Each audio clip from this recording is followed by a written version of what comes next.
여러분, 오늘 우리가 요즘은 계속해서 뭐를 읽고 있어요? 시편을 읽고 있습니다. 뭐 설마 저 혼자만 읽고 있는 건 아니겠죠. 여러분도 같이 하나님의 말씀 영의 양식을 날마다 읽고 계시는 줄로 믿습니다. 그런데 이 시편이 시이기 때문에 그래서 이 시라고 하는 것이 글자 수가 얼마 되지 않아 읽기는 쉬운데, 그런데 이 단어 하나마다 함축된 여러 중의적인 뜻이 내포되어 있고, 또 그것이 무슨 그 상징적으로 또는 은유적으로 비유적으로 그 언어의 유의를 따라서 구사되어 있기 때문에 거기에 담겨진 뜻을 우리가 찾아서 이해하기가 여간 쉽지가 않습니다. 그래서 시편은요, 읽는 것이 아니라 묵상을 하는 것이어야 합니다. 여러분, 이 시편에 많은 시들이 있어서 그냥 시하게 읽으면 안 되고요. 우리가 이 한 편마다 시인이 그 경험한 삶의 애환과 환희, 또 슬픔과 기쁨, 또 그 고통과 그것을 이겨낸 그런 극복을 통한 그런 탄식과 또 찬양이 있어서, 그래서 무엇이 인생의 가장 값진 것이 되어야 하는지, 또 우리가 어떻게 인생을 바람직하게 살아갈 것인가를 찾아낼 수 있어야 합니다. 그래서 시편을 통해서 부어주시는 그런 놀라운 하나님의 은혜가 있습니다. 이 시편에는요, 숨겨진 하나님의 사랑이 있고요, 또 아직 계시되지 않은 하나님의 그러한 섭리와 또 인도하심이 있습니다. 그래서 시인은, 이 시편을 쓴 시인은요, 그 절망 가운데서도 낙심치 않고 계속 부르짖는 것이 있고요, 또 고통 가운데서도 끊임없는 감사의 기도를 드립니다. 숨막히는 그런 위기와 역경 속에서도 함께 하시는 하나님으로 감사하며 기뻐하며 찬양을 합니다. 바로 그것이 우리가 시편을 통해 배워야 하는 것입니다. 언제나 우리의 생각과 경험과 뜻을 뛰어넘어 역사하시는 그 하나님을 바라보므로, 그래서 언제나 신실하신 하나님, 어디에서나 지켜주시는 하나님,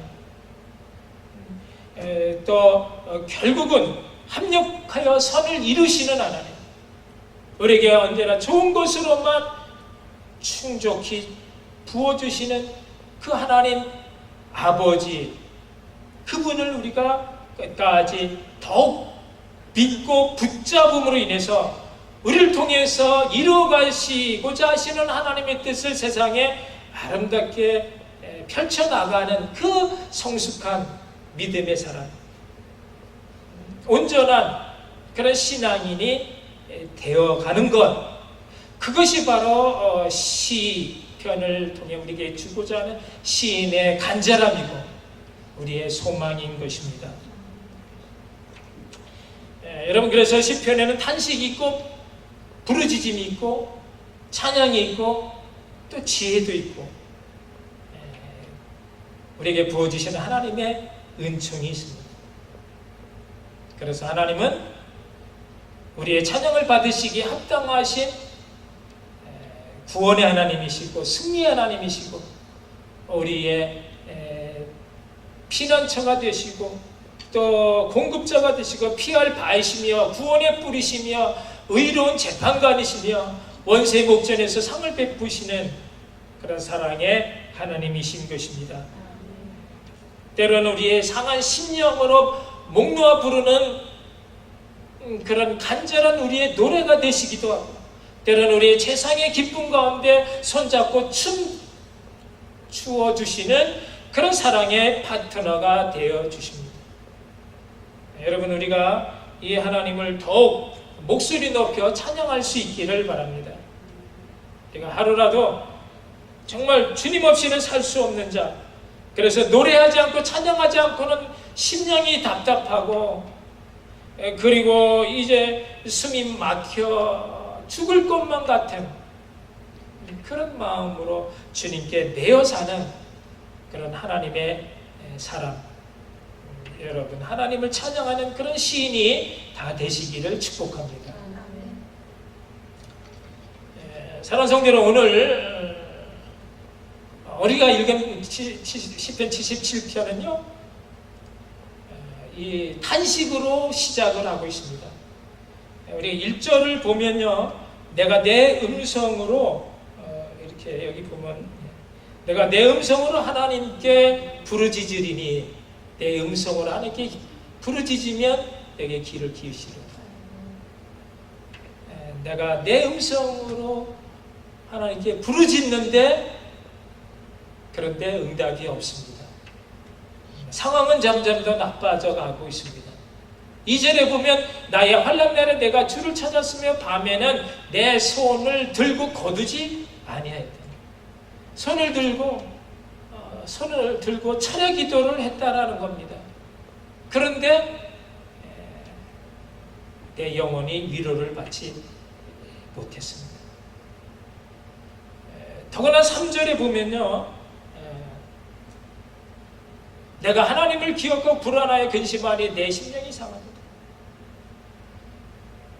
내가 보통은요, 우리가 믿음이 있어서, 그래서 하나님을 기억하고 하나님을 생각하면 형편이 좋아지고 또 힘을 얻게 되어지고 편안함을 얻어야 되는 것이 정상인데, 그런데 이 시편 기자는요, 하나님을 기억하고 생각하니까 오히려 더 불안해지고 근심이 가득 참으로써 내 심령이 상하게 되어졌다라는 것입니다. 그러니까 문제가 있는 것입니다. 왜 이렇게 탄식을 해야만 하는가? 그것을 오늘 우리가 여기 보면 10절에 가면 시편 기자는 이렇게 말합니다. 그 모든 것이 다 내 잘못이다. 내가 나의 연약함 때문에 오는 괴로움이다. 내 믿음이 잘못됐다라고 고백을 합니다. 여러분, 우리가 온전한 그런 신앙을 갖지 못할 때 우리도 이렇게 너무나 쉽게 낙망하고 절망을 합니다. 그리고 하나님을 기억하고 생각하면 더 좋아지는 게 아니라 오히려 더 두렵고 더 겁이 납니다. 불안해지고 근심이 쌓이게 되어집니다. 이해가 되십니까? 여러분, 내가 하나님을 생각하면요, 갑자기 이런 생각을 합니다. 내가 하나님이 혹시 나에게 내가 감당할 수 없는 그런 무지막지한 어려운 일을 나에게 맡기시면 어떡하지? 하나님이 갑자기 나를 뜨거운 풀무불 가운데 나를 단련시키겠다고 집어넣으면 어떡하지? 그렇게 해서 그래서 기도하는 것조차 더 겁을 내서 하지 못하는 경우가 있다라는 것입니다. 여러분 혹시 그러지 않습니까? 그것은요, 아직 내가 연약하기 때문에, 내가 이런 모든 하나님의 말씀에 온전히 순종할 그런 준비가 되지 않았기 때문인 것입니다. 여러분, 문제가 있을 때마다 주님은요, 우리에게 이렇게 말씀하십니다. 내가 죽어줘야 된다. 내가 양보하고 내가 손해를 봐라. 내가 먼저 손 내밀고 용납하고 먼저 섬기고 너의 가진 것 모든 거 그냥 다 주라. 그리하면 내가 너를 건져내주고 너에게 마음껏 부어주고 너를 영화롭게 하리라. 그런데 우리에게 아직 그런 믿음이 없는 것입니다.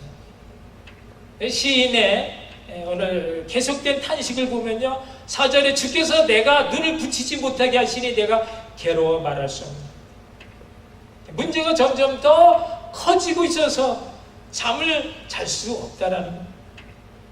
여러분, 언제 하나님이 나를 잠 못 자게 괴롭힌 적이 있습니까?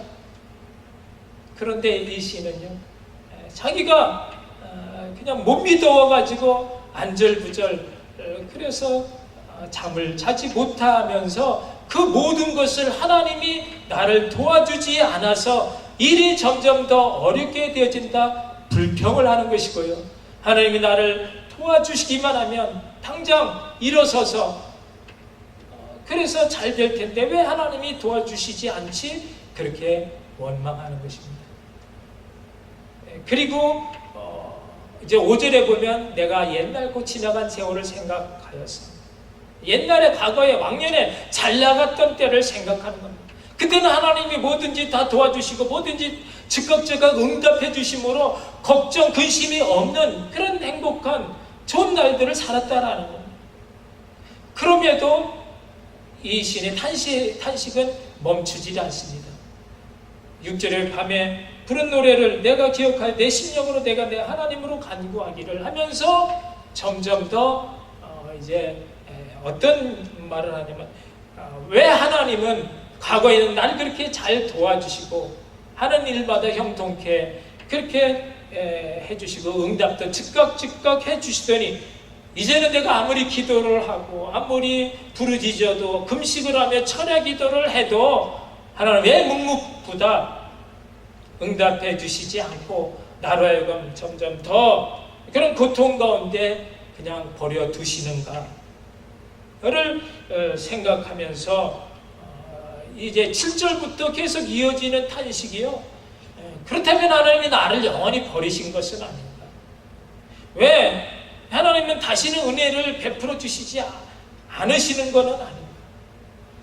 진정 그분의 인자하심은 영원히 끝났는가? 이제는 화가 나셔서 베풀어 주실 그 긍휼 잊어버리시고 아예 멈춰 버리신 것은 아니신지 그것을 두려워하면서 7절부터 10절까지 계속해서 그런 의문을 제기하는 것입니다. 여러분, 우리는 그렇지 않습니까? 여러분, 우리가 아직 믿음이 그렇게 온전히 성숙해지지 못하고 너무나 연약하고 걱정, 근심 가운데 주께 온전히 다 맡기지 못할 때에 우리는 별의별 생각을 다 그렇게 고난이 길게 갈 때에 정말 하나님은 살아계시는 분입니까? 정말 하나님은 온 천지 만물을 창조하시고 나를 지으신 분이 맞는가? 하나님이 진실로 나를 사랑하고 계시는 것, 나를 사랑하고 그런 전능자 하나님이시라면 왜 그런 고통이 나에게 오도록 하셨는가? 그리고 지금 이 고통 가운데 나를 왜 뒷짐짓고 구경만 하시는 것일까? 이 모든 문제와 고통을 정말 아시는 것일까? 이 모든 것으로부터 나를 구해주실 분이신가? 이 고통의 끝은 정말 있는 것일까? 그렇게 우리는 깊은 수렁에 빠져 신앙의 회의와 갈등과 혼돈과 두려움 속에 헤맬 때 우리는 이러지도 못, 이렇게도 해보고 저렇게도 해보고 다 해봤지만 기도도 작전 기도도 해보고 철야 기도도 해보고 뭐 헌금도 더 많이 내고 봉사도 헌신도 그렇게 해봤지만 냉랭한 가슴 불꽃이 일어나지 못하고 상황은 점점 더 악화되어지는 것을 속수무책 바라만 볼 수밖에 없게 됐을 때에 우리의 생각은 정말 내가 가는 이 길이 맞는지, 이것이 생명의 길인지, 이것이 축복의 길인지, 이것이 영광의 길인지 여러분 우리가 이 시편 기자처럼 탄식하지는 않습니까? 여러분 왜 그렇다고요? 우리가 아직 연약하기 때문입니다. 우리가 부족하기 때문입니다. 아직 성숙한 믿음을 갖지 못해서라고 생각을 합니다. 그러나 하나님은요, 우리 각자에게 우리를 자녀로 부르실 때는요, 하나님이 우리에게 기대하는 바가 있고요, 우리를 통해서 이루실 그런 목표가 반드시 있다라는 것입니다. 그래서 하나님은 고난을 허락하시기도 하시고, 그래서 하나님은 응답을 밀어놓고 기다리시기도 하십니다. 그래서 하나님은 우리의 그 모든 연약함을, 우리 위에 모든 것을 다 부어주시고 준비하고 계신 그 예수님이 십자가 앞에 다 내려놓고 하나님이 주시는 능력으로 새롭게 되어지시기를 하나님은 원하고 계신다라는 것입니다. 여러분, 그 고난을 통해 주님을 만나 성숙한 믿음의 사람이 다 되십시다. 아멘.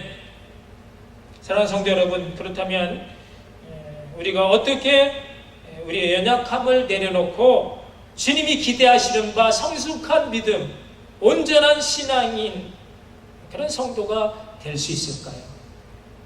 그것이 바로 오늘 시편을 통해서 우리에게 주시는 하나님의 말씀, 응답인 것입니다.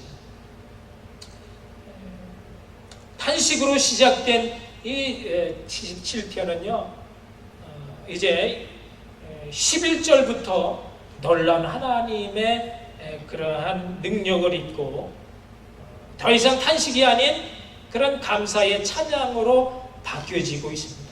아주 놀라운 반전입니다. 아니, 대체 무엇이 바뀌어졌을까요? 그것은요, 모든 것을 바라보는 그런 관점과 주체가 달라졌다라는 겁니다.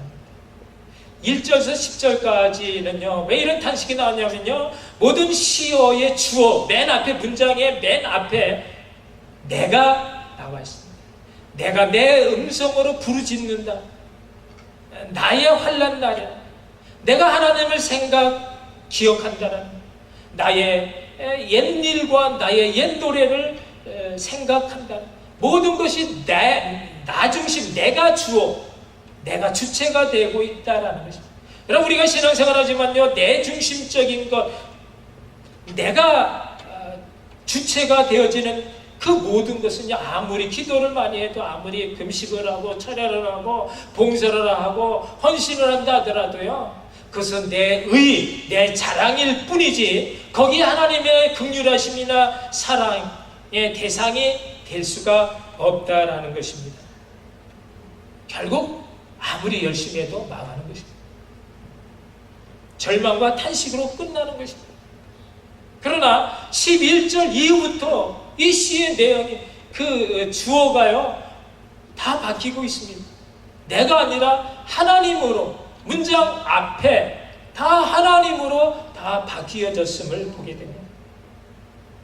모든 주체가, 주어가 하나님이 되어질 때 우리의 바라보는 시선도 달라지고 생각하는 것도 달라지고 우리의 모든 상황을 대처하는 우리 능력이 달라진다라는 것입니다.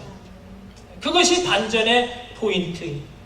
하나님 중심으로 사는 것, 나 자신의 모든 가능성을 내려놓고 하나님만 생각하는 것, 그것이 인생을 새롭고 풍요롭고 은혜롭게 살아가는 그러한 반전의 포인트의 핵심인 것을 여러분 아시기 바랍니다.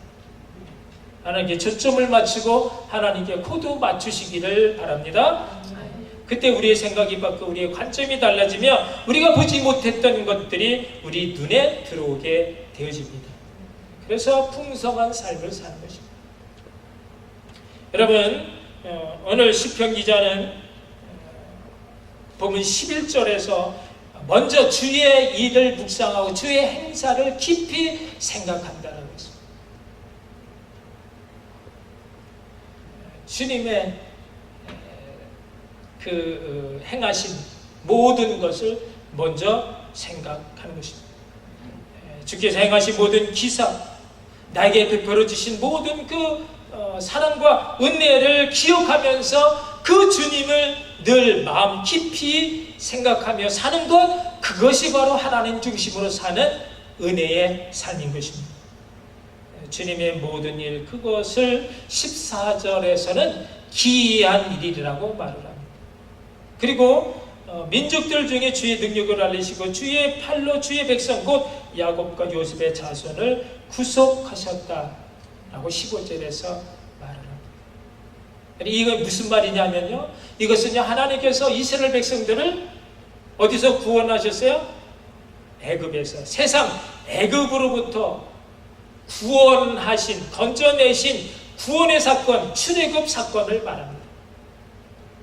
여러분, 이것을 기억하며 살라는 것입니다. 구원의 감격과 기쁨을 잊지 말고 살라는 것입니다. 여러분, 출애굽기 14장에 보면 그 하나님 이스라엘 백성들 한 200만 명 된다 그러죠. 그 엄청난 백성들을 끌어내는, 구원해내는 얼마나 놀라운 광경인지 모릅니다. 장관인 것입니다. 여러분, 뒤에는 일단 보내놓고는 애굽의 왕 바로가 이제 후회를 합니다. 그리고 다시 어떻게 해요? 철병거 600승 600대를 몰아가지고 군사를 이끌고 이스라엘 백성들을 다시 치기 위해서 끄집어 도로 데리고 가기 위해서 막 쳐들어옵니다. 그런데 앞에는 뭐가 돼 있어요? 도무지 건너갈 수 없는 무지무지한 무서운 그런 홍해 바다가 놓여 있습니다. 이런 앞으로 가지도 못하고 뒤로 빠지지도 못하는 그런 진퇴양난의 절박한 상황에서 하나님은 사람의 생각, 상상을 초월하는 놀라운 일을 이루셨습니다. 그것은요, 정말 이제는 도무지 어쩔 수 없는 그런 상황 속에서 이제 꼼짝없이 죽게 되었다라고 원망하며 불평했던 이스라엘 백성, 어떤 사람도 생각하지 못했던 이 홍해 바닷길이 열려진 것입니다. 그 바다가 그냥 갈라지고 그래서 마른 바닥을 길을 건너갈 수 있게 된 것을 누가 한 사람이라도 상상을 했겠습니까? 누구도 감히 생각조차 할 수 없는 귀한 일로 그들을 구원해 내셨습니다. 그 구원의 하나님, 그 사랑의 하나님, 그 승리의 그 하나님을 이스라엘 백성들이 잊지 않고 붙들고 사는 한 그들에게는 더 이상 무슨 문제가 있겠느냐. 여러분, 그런 하나님을 붙들고 있는 한 그들에게 그들을 삼킬 수 있는 불이 있겠습니까? 그들을 잠길 수 있는 물이 있겠습니까? 넘지 못할 산이 어디 있고 건너지 못할 강이 어디 있겠습니까? 하나님 중심으로 바뀐 시인은 이제 16절에서 이 놀라운 사건을 이렇게 보고 있습니다. 하나님이여, 물들이 주를 보았나이다. 물들이 주를 보고 두려워하며 기품도 진동하였고 구름이 물을 쏟고 궁창이 소리를 내며 제 화살도 날아간다. 물들이 주를 보았다라는 것입니다.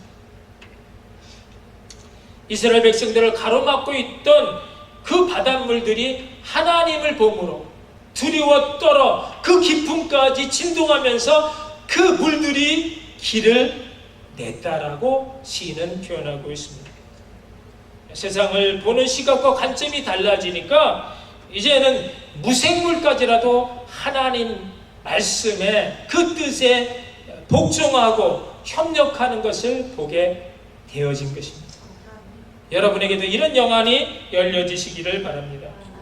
물들이 가로막고 있으면 그 물들이를 갈라서 길을 내주시는 하나님, 광야에서 물이 없어 목이 타들어갈 때에 반석을 깨트리셔서 물을 내게 먹게 해주신 하나님, 그 어떤 상황과 여건 속에서도 결코 물들이 우리를 삼키도록 놔두지 않으시는 분, 결코 우리를 포기하지 않으시고 지켜주시고 인도하시는 분이 바로 저 여러분의 하나님 아버지인 줄 믿고 그분께 이와 같은 찬양의 기쁨의 감격의 그런 노래를 부를 수 있기를 바랍니다.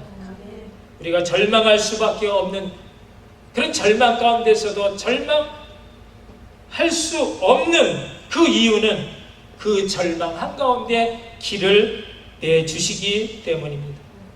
주님의 길이 고난 속에 다 있습니다. 19절 말씀이 주의 길이 바닥에 있었고 주의 곧은 길이 큰 물에 있었으나 주의 발자취를 알 수 없었나이다. 주의 길이 바닷속에 있고 주의 곧은 길이 그 물속에 있었지만 그런 하나님을 우리가 알 수 없었다는.